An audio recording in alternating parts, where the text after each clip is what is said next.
Hello everyone, and welcome to our session today.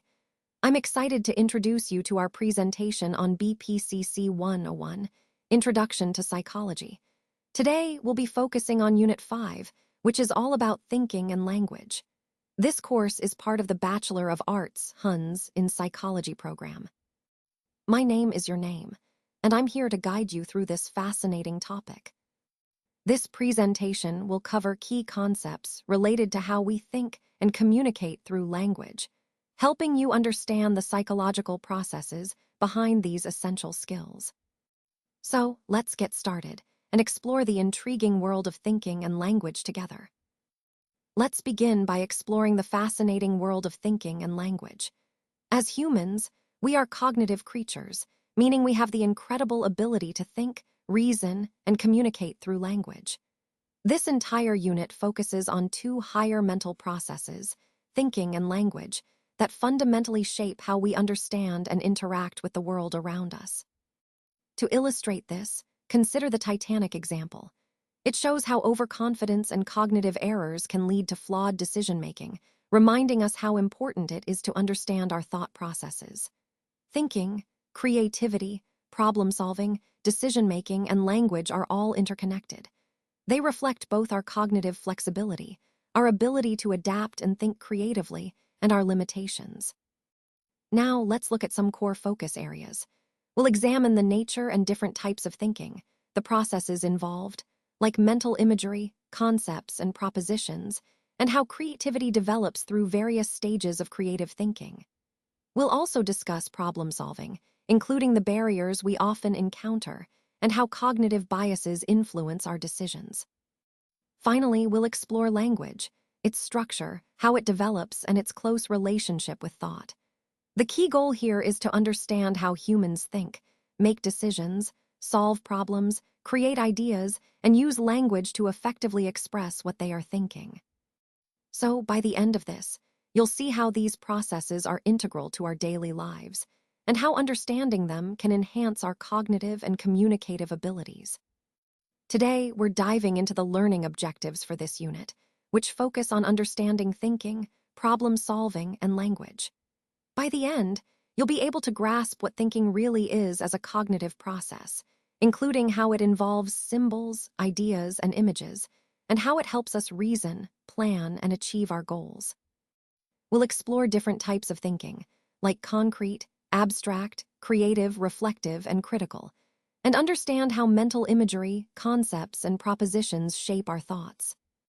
We'll also look at creativity and the stages of problem-solving, which include preparation, incubation, illumination, and verification, and discuss common barriers such as rigidity and emotional blocks that can hinder our problem-solving abilities.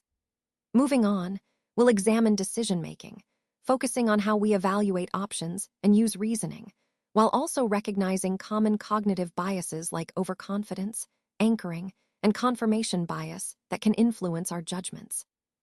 Finally, we'll explore the relationship between language and thought, how language is structured to facilitate communication, and how it actually shapes the way we think, a concept known as linguistic relativity, proposed by Horff. Throughout this unit, we'll see how thinking and language are interconnected, and how understanding these processes helps us better understand ourselves and improve our cognitive skills. Let's explore the concept of thinking and its different types. Thinking, as we see, is a higher mental process. It involves us manipulating ideas, symbols, and experiences to better understand situations, solve problems, and make decisions. Importantly, it's an internal activity, meaning we think about things even when there's nothing physically in front of us. Thinking is purposeful and goal-oriented. It helps us plan, analyze, imagine, and reason through various scenarios. Psychologists see it as reorganizing existing information to create new ideas, solutions, or combinations. It's a vital part of human cognition because it links perception, memory, and language, forming the core of our intelligence. Now let's look at some key characteristics of thinking. First, it's active. It's not passive or automatic. It requires focus and intention. Second, it operates through symbols, images, and concepts, rather than just reacting to direct stimuli. Whether it's logical reasoning, creative imagination, or evaluative judgment, thinking adapts to our goals. Lastly, thinking is influenced by our experiences, motivations, and emotional states, which makes it a very personal process. All these aspects highlight how complex and essential thinking is in shaping our understanding and actions. Let's explore the major types of thinking. First, we have perceptual or concrete thinking. This type is based on our direct sensory experiences of objects and events. You can generally see, touch, or hear what we are thinking about, making it very practical. It's common in children or in real-life situations where thinking is guided by what is visible or tangible. For example, a child recognizing a ball by its shape and color, rather than thinking about its abstract properties. Next, we have conceptual or abstract thinking. This involves ideas, symbols, and generalizations rather than focusing on specific objects. It allows us to reason about hypothetical or theoretical situations. Think about concepts like freedom or justice. These are ideas we can't see or touch, but are essential for advanced reasoning and scientific thinking. Finally, there's reflective thinking. This type is based on analysis, evaluation, and logical reasoning instead of impulse or habit. It requires a deliberate effort to understand causes, identify patterns, and consider consequences. For instance, when a researcher reflects on why an experiment failed and thinks about alternative solutions, they're engaging in reflective thinking. It's often connected with problem-solving and making critical judgments. Together, these types of thinking form the foundation of how we process information, learn, and solve problems in our daily lives, and in more complex scenarios. Now, let's explore the concepts and types of thinking, starting with creative thinking, which is all about generating new, original, and useful ideas or approaches. It involves divergent thinking, meaning we explore many possible solutions rather than sticking to just one fixed answer. This kind of thinking encourages flexibility, imagination, and innovation. For example, a scientist developing a new hypothesis or an artist inventing a unique style are both engaging in creative thinking. Moving on to critical thinking, this is about evaluating evidence, questioning assumptions, and forming well-reasoned conclusions. It requires open-mindedness, skepticism, and rational analysis. The goal is to distinguish facts from opinions and to avoid biases. For instance, when assessing media reports, critical thinkers compare sources and verify accuracy to ensure they're getting reliable information. Understanding the importance of different types of thinking helps us see how they work together. Perceptual thinking supports our basic understanding of the environment.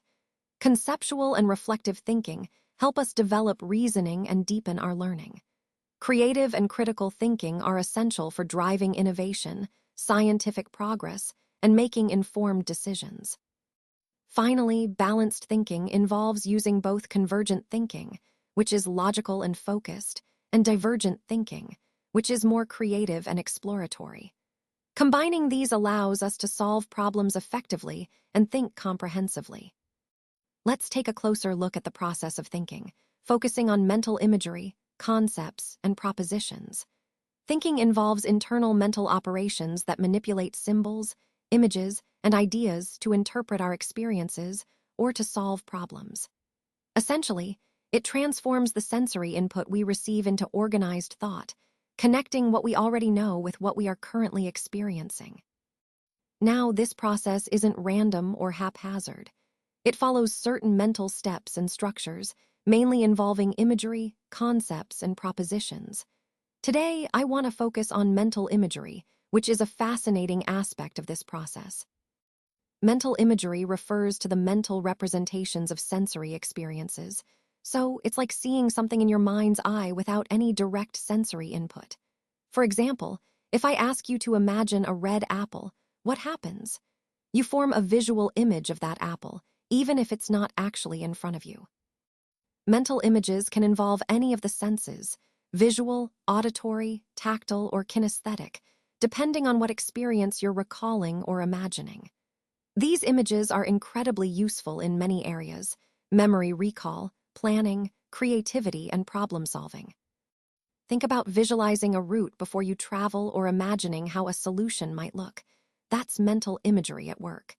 It helps us visualize outcomes, aiding us in planning or making decisions. It also boosts creative thinking by allowing us to combine familiar images in new and interesting ways.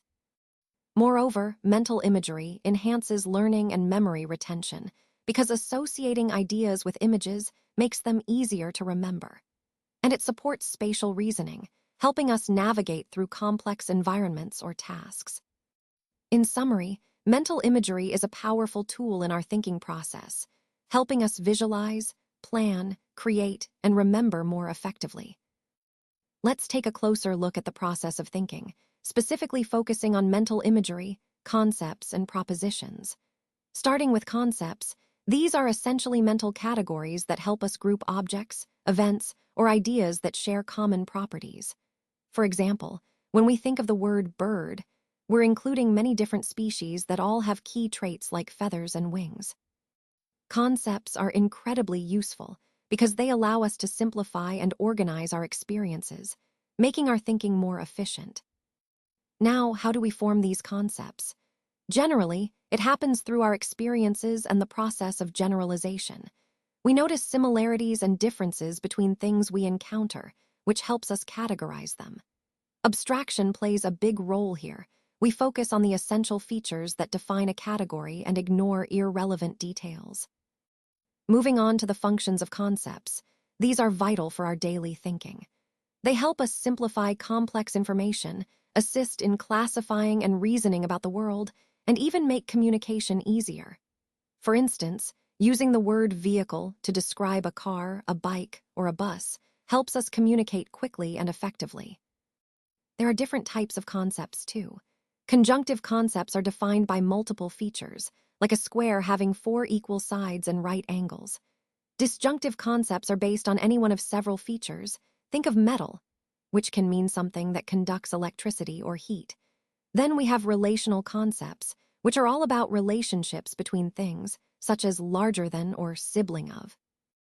Understanding these types helps us see how flexible and powerful our mental categories are, enabling us to think more clearly and communicate more precisely. This is a fundamental part of how we process and organize information, connecting back to the overall theme of how our mind works to make sense of the world around us. Let's talk about propositions, which are really the smallest meaningful units of thought that help us understand relationships between ideas. For example, when I say dogs are friendly, I am connecting the concept of dogs with the trait of friendliness. This connection forms a statement or belief in our minds. Propositions serve a crucial role because they form the foundation of our reasoning and decision-making processes. They help us build arguments, develop beliefs, and reach conclusions. For instance, when we say exercise improves health, we're expressing a cause-and-effect relationship that guides our understanding and actions. Think of propositions as the building blocks of how we think and communicate, whether through language or inner dialogue. They are what allow us to make sense of the world, reason about it, and communicate our thoughts clearly. Now, let's explore the process of thinking, focusing on 3 key components: mental imagery, concepts, and propositions. These elements work together in an interdependent way to shape our thinking. Mental images are like vivid pictures in our mind. They help us represent things visually. Concepts, on the other hand, help us organize ideas into categories, making complex information easier to manage. Propositions connect these concepts, forming meaningful structures that allow us to understand relationships between ideas. For example, imagine you're planning a trip. You might visualize your destinations, creating mental images. Then you categorize your options: beach, mountain, city, using concepts. Finally, you evaluate relationships, such as comparing costs and distances through propositions. This interaction among imagery, concepts, and propositions enables us to reason, solve problems, and make decisions effectively. In summary, thinking involves creating and manipulating internal representations. These mental tools help us understand our world, plan ahead, and predict outcomes. They transform sensory input into structured, purposeful thoughts that guide our actions. Let's talk about creativity and its stages. Creativity, simply put, is the ability to come up with original, novel, and useful ideas or products that go beyond the usual way of thinking. It's about thinking divergently, meaning you explore multiple possibilities and solutions instead of sticking to just one fixed answer. According to Guilford, back in 1950, creativity involves certain cognitive abilities like fluency, which is generating many ideas, flexibility or shifting your perspective easily, originality, producing ideas that are unique, and elaboration, which is expanding and refining those ideas with details. Creative thinking isn't just about imagination. It also requires logic. You need to combine intuitive insights with analytical evaluation to really develop innovative ideas. You'll see creativity at work everywhere, in scientific innovations, artistic expressions, solving everyday problems, and even in our daily lives. Now let's look at some key features of creative thinking. First, originality. That's about coming up with ideas that are new or uncommon. Then, fluency, the ability to generate a lot of relevant ideas quickly. Flexibility involves shifting perspectives and adapting to new viewpoints, which keeps ideas fresh. Elaboration is about refining and expanding your ideas with details. And lastly, sensitivity to problems, recognizing gaps or issues that others might overlook, which often sparks creative solutions. All of these aspects together help us understand how creativity functions and how we can nurture it in different areas of life. Let's take a closer look at the stages of creativity as proposed by Graham Wallace. Creativity is actually a dynamic process that unfolds in 4 distinct stages. First, we have the preparation stage, where the individual actively defines the problem and gathers all the relevant information. This involves conscious effort, analysis, and research. Think of a scientist collecting data before forming a new theory. This stage sets the foundation for creative thinking. Next is incubation. Here, the thinker temporarily steps away from the problem after initial preparation. Interestingly, during this period, the mind continues to process things unconsciously in the background. Sometimes, when we shift our attention away from the problem, like taking a walk or relaxing, we start forming new connections without even realizing it. Then comes illumination, which is often the most exciting stage. It's that sudden flash of insight, that aha moment where the creative idea finally emerges into our awareness. Usually, this happens after a period of rest or detachment from the problem. A classic example is Archimedes discovering displacement while taking a bath, an instant of pure insight that changed everything. So these 4 stages, preparation, incubation, illumination, show us that creativity isn't just about spontaneous genius. It involves a process that includes effort, unconscious processing, and moments of breakthrough. Now let's look at the 4th stage in the creative process, which is verification. At this point, the new idea is put to the test through reasoning or experimentation. The goal here is to evaluate and refine the idea to ensure it's practical, accurate, and valuable.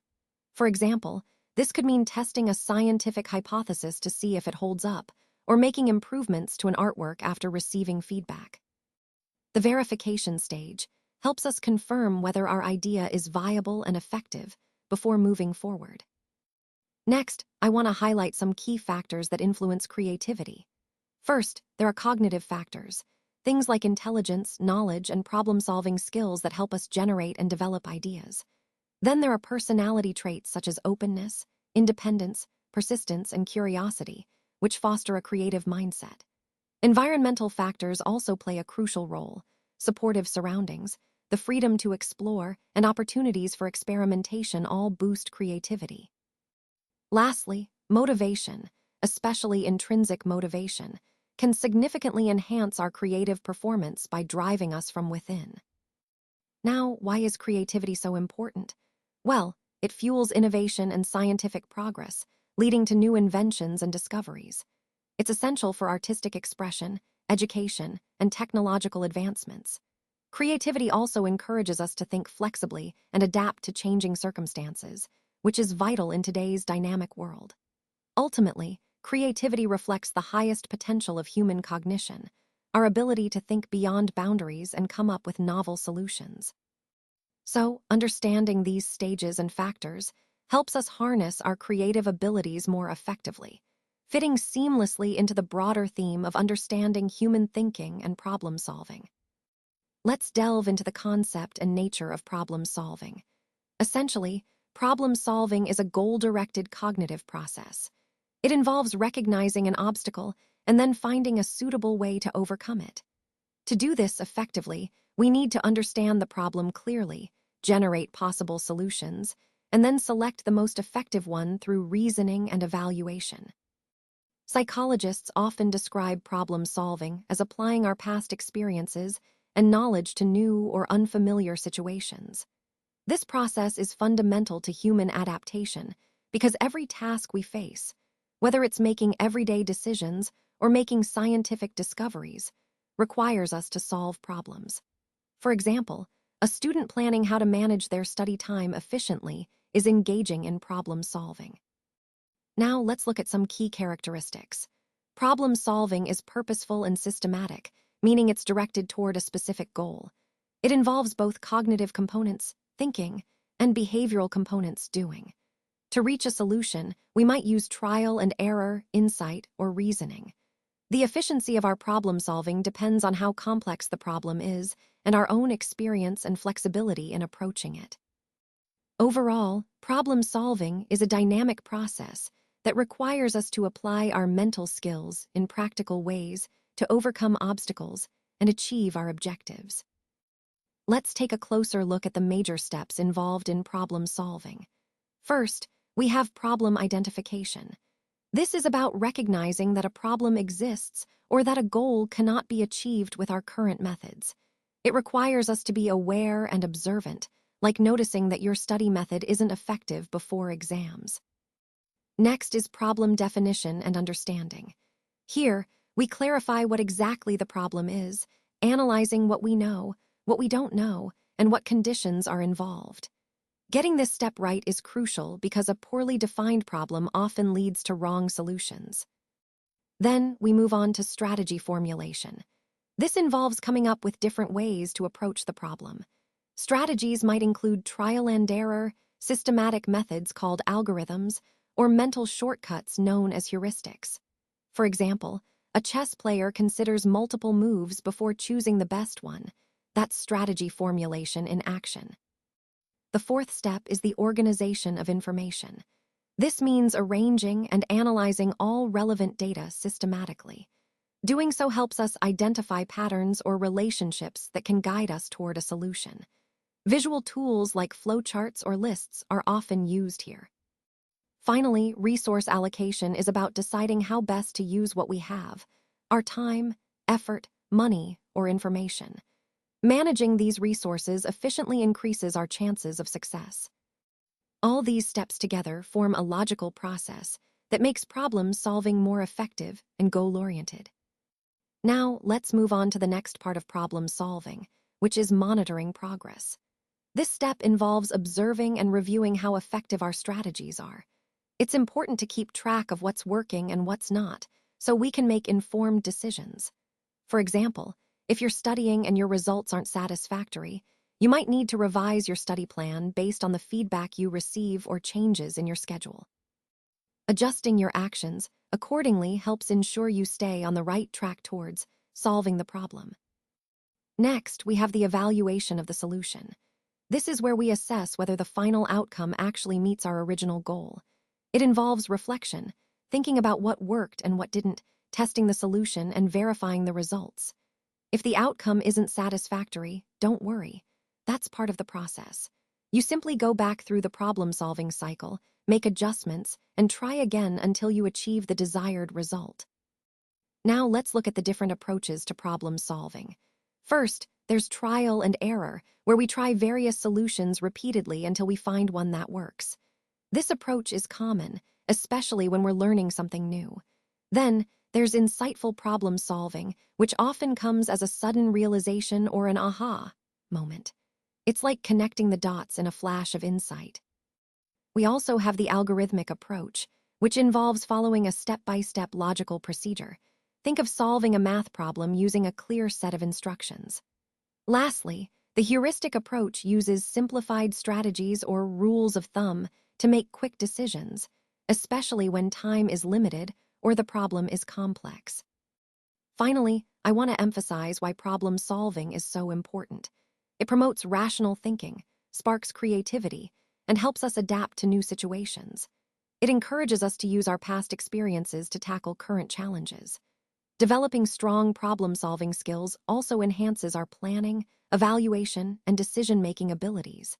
These skills are fundamental not just in academics, but also in scientific research, innovation, and our everyday lives. Let's talk about barriers to problem-solving, which are factors that can hinder our ability to think clearly and find effective solutions. Even skilled thinkers can face difficulties because of certain mental, emotional, or situational blocks. These barriers can distort our reasoning, limit our creativity, and prevent us from seeing alternative solutions. Recognizing these obstacles is crucial because it's the first step toward improving our cognitive flexibility and becoming better problem solvers. Now, there are some major barriers we should be aware of.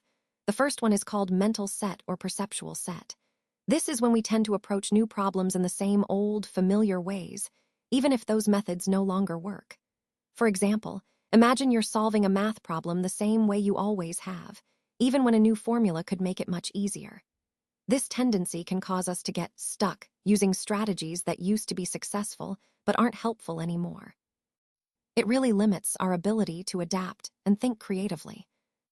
The second major barrier is functional fixedness. This is when we have trouble seeing new uses for familiar objects or concepts. We tend to focus solely on the traditional or obvious function of an item, which can restrict our thinking. For instance, not realizing that a coin could be used as a screwdriver if you're without a tool. That's functional fixedness in action. This barrier restricts our ability to innovate and think flexibly because we're stuck in conventional ways of seeing things. So, understanding these barriers is key to overcoming them. By doing so, we can enhance our problem-solving skills and approach challenges with a more open and creative mindset. Let's now look at some common barriers to problem-solving that can really hinder our ability to think clearly and find effective solutions. First, incomplete or incorrect representation of the problem can be a major hurdle. This happens when we misunderstand what the real issue is or fail to define it properly. When that occurs, we might end up with strategies that don't work or waste a lot of time and effort. For example, imagine trying to fix a computer just by restarting it repeatedly without understanding what the actual software problem is. Without a clear understanding of the problem, finding an effective solution becomes much more difficult. That's why having an accurate understanding of the problem is absolutely essential. Next, we have lack of motivation. When interest is low, or we feel tired or apathetic, our focus diminishes and we might not persist long enough to find a solution. Without motivation, it's easy to give up or to avoid exploring different options. Motivation, on the other hand, energizes us to put in creative effort and stay attentive, which are both vital for successful problem solving. Finally, emotional barriers can also interfere significantly. Negative emotions like fear, anxiety, anger, or frustration can cloud our judgment and block rational thinking. When we feel overwhelmed emotionally, we tend to make impulsive decisions or become rigid in our approach. For instance, panicking during an exam might cause us to forget what we've learned, even though we know the material. Managing our emotions and maintaining emotional control helps us think more clearly and reason more logically.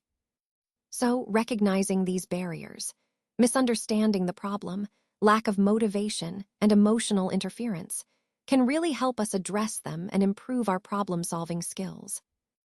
Now, let's talk about some common barriers to problem solving that can really hinder our ability to think clearly and find effective solutions. One key factor is cognitive limitations.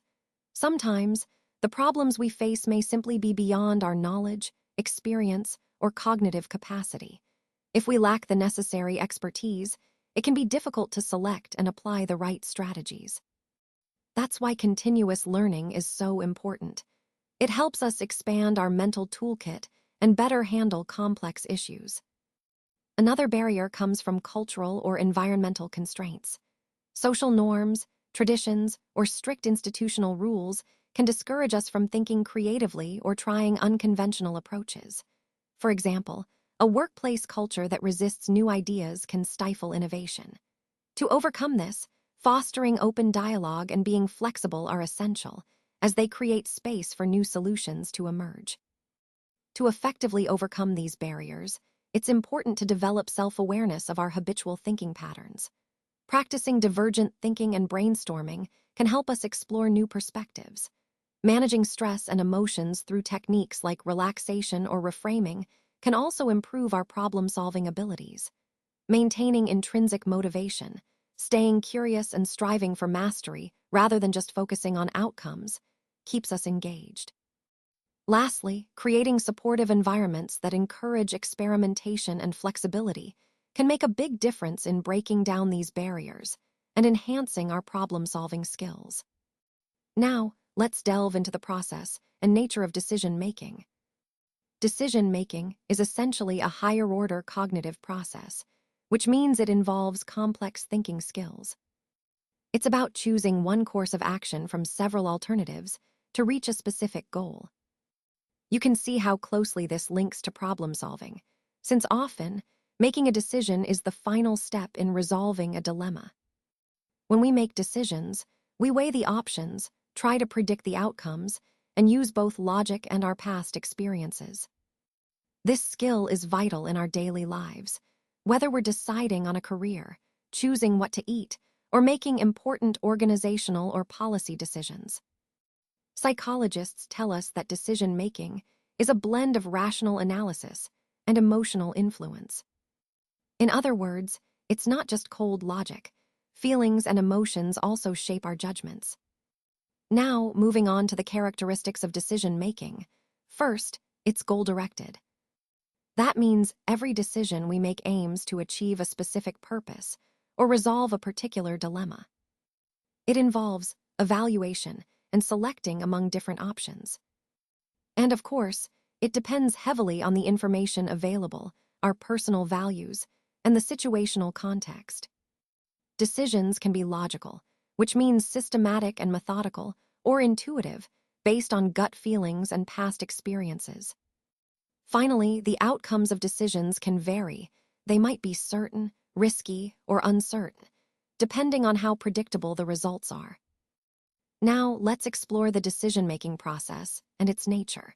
When we face a choice, the first step is identifying the problem or goal. This means recognizing that we need to make a decision or that our current situation isn't quite what we want it to be. For example, a manager might realize they need to find ways to improve productivity. Next, we move on to generating alternatives. This involves brainstorming or thinking creatively to list out possible options or solutions. The more diverse and varied these alternatives are, the better our chances of finding an effective solution. Then comes evaluating those alternatives. Here, we compare the options based on different criteria like cost, time, benefits, and practicality. This step combines logical analysis with intuitive judgment, like weighing pros and cons before making a choice, such as deciding between different job offers. After evaluating, we select the best alternative. This means choosing the option that best meets our goal with the least risk and the greatest benefit. The choice should align with what we want to achieve most effectively. Once we've made our decision, we move to implementing it. This involves putting the chosen option into action, which requires planning, clear communication, and coordination. The success of our decision largely depends on how well we execute it. Finally, we evaluate the outcome. After implementing, we assess whether the decision was effective. If the results are not satisfactory, we may need to revise our approach or consider another alternative. This entire process helps us make reasoned, thoughtful choices that guide us toward our goals efficiently. Now, let's talk about cognitive errors in decision-making. These are the biases and shortcuts our brains use that can sometimes distort our judgment. You see, humans rarely make perfectly rational decisions because our brains tend to rely on heuristics. These are quick mental shortcuts that help us simplify complex choices, saving us time and effort. But while heuristics are useful, they can also lead us astray. They often cause systematic biases or errors in our judgment. For example, cognitive errors happen when we depend too much on intuition, limited information, or emotional influences rather than objective reasoning. These biases reveal how our decision-making processes are limited by perception and experience, which is something Herbert Simon described with his idea of bounded rationality. Essentially, our rationality is bounded or limited by the information we have and our cognitive capacity.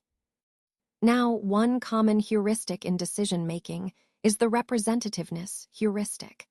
This is when we judge the likelihood of an event based on how closely it resembles a stereotype or a prototype we have in mind. For instance, if we see someone wearing glasses and reading a lot, we might immediately think they're a librarian. But statistically, that's not necessarily true. This shortcut ignores the actual probabilities, or what we call base rate information, which can lead us to incorrect conclusions.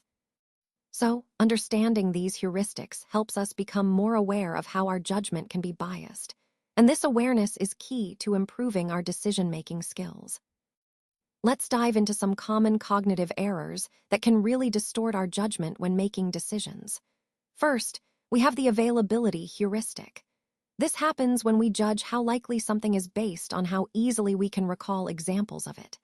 For instance, after hearing about recent plane crashes in the news, many people tend to overestimate the risk of flying.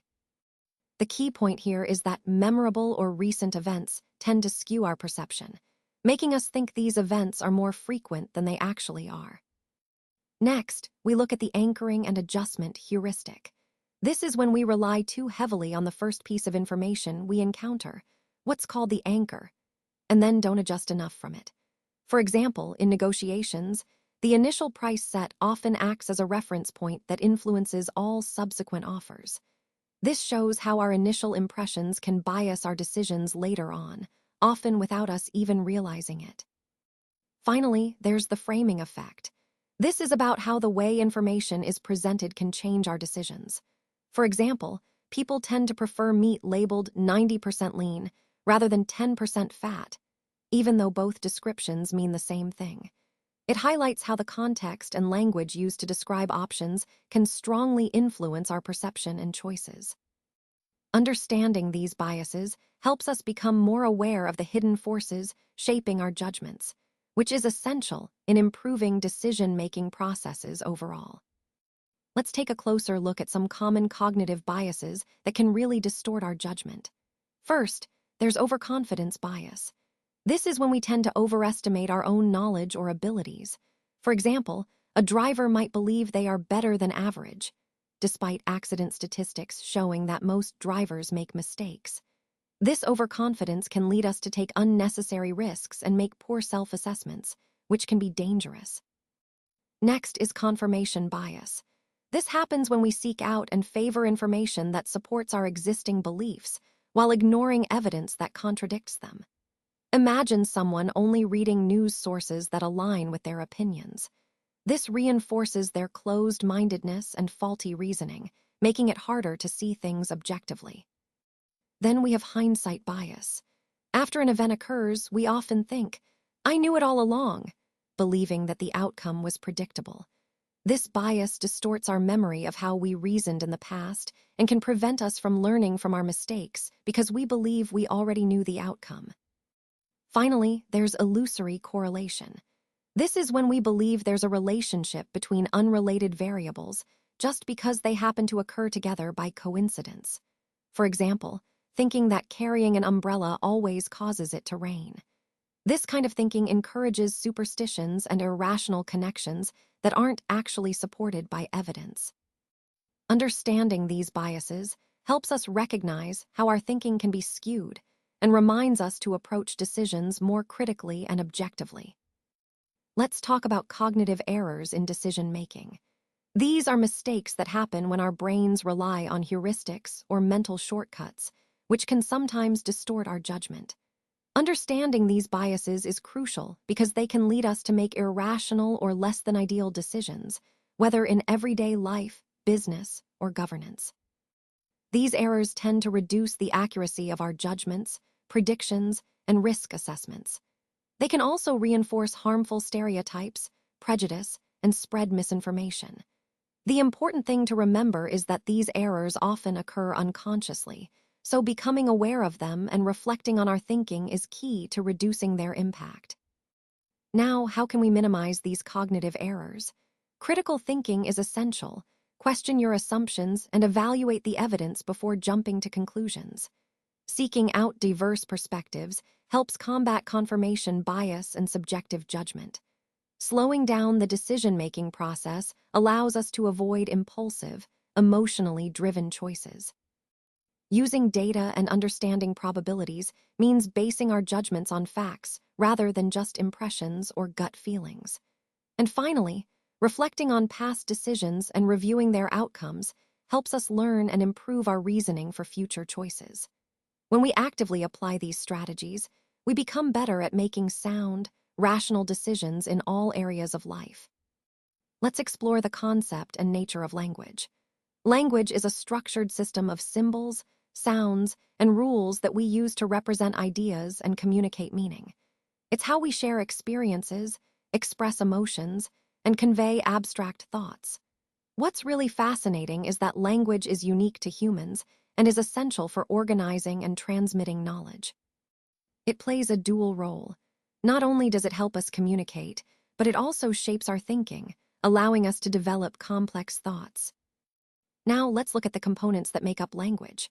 First, there are phonemes, which are the smallest units of sound that differentiate meaning.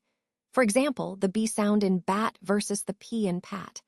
Then we have morphemes, the smallest meaningful units in language like book, or prefixes and suffixes such as un or ed.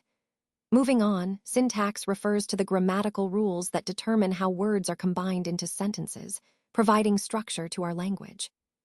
Semantics is all about the meaning conveyed by words and sentences, ensuring that communication is clear and interpretable. Lastly, pragmatics involves the social and contextual use of language, like understanding tone, gestures, or the situation in which something is said. All these components work together to make language systematic, flexible, and meaningful across different contexts. They enable us to communicate effectively and also to think more complexly.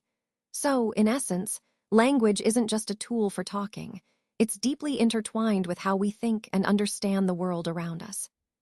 Let's explore how language develops in children. In infancy, language begins very simply with crying, cooing, and babbling. By around 1 year, children typically say their first words, often nouns that name familiar objects or people. Between 2 and 3 years old, their vocabulary expands rapidly, and they start forming simple sentences. By ages 4 to 5, grammar and syntax really develop. They learn to use tenses and connect ideas more clearly. And beyond 5 years, language use becomes more complex and abstract, reflecting their growing cognitive abilities. It's important to remember that language development depends on biological readiness, social interaction, and environmental exposure. This highlights that humans are naturally predisposed to acquire language, thanks to our biological and social makeup. Now, let's consider the relationship between language and thought. This has been a topic of much debate among psychologists. 2 key perspectives help us understand this connection.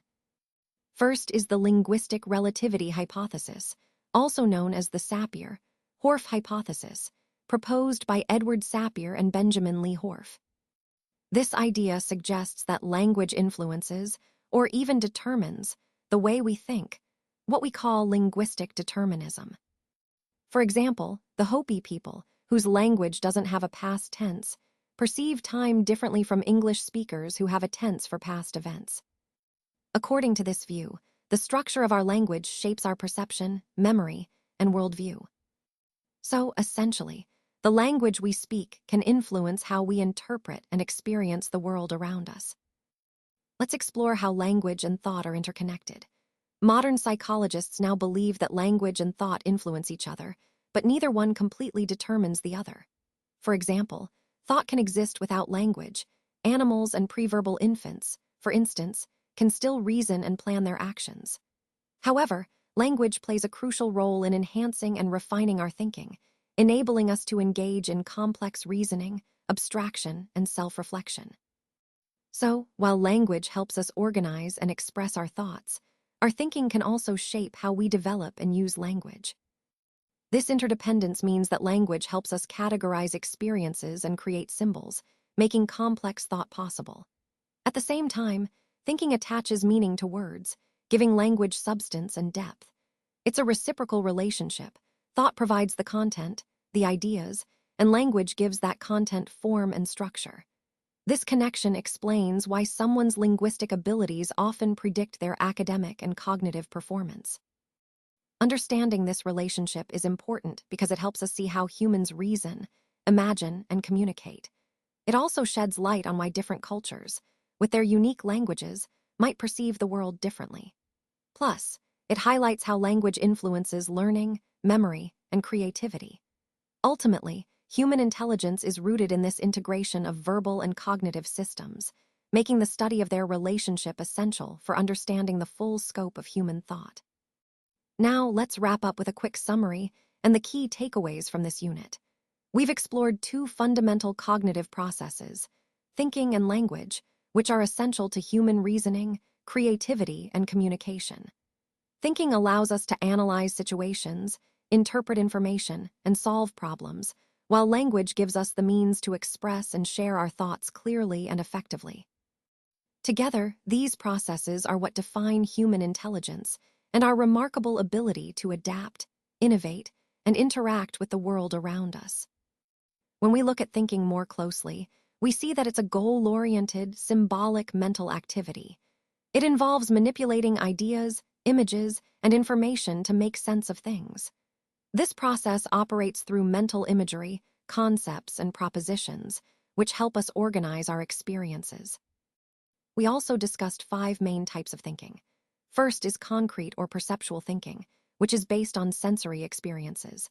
Then we have abstract or conceptual thinking, where reasoning involves ideas and symbols. Reflective thinking is deliberate and analytical, allowing us to evaluate and reflect on our thoughts. Creative thinking is about producing new, innovative, and useful ideas. Lastly, critical thinking involves evaluating assumptions and making reasoned judgments.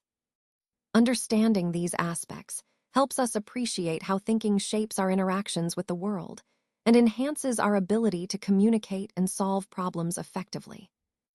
Let's wrap up with some key takeaways from this unit. First, we looked at creativity and its process. Creativity is really about producing original, novel, and meaningful solutions to problems.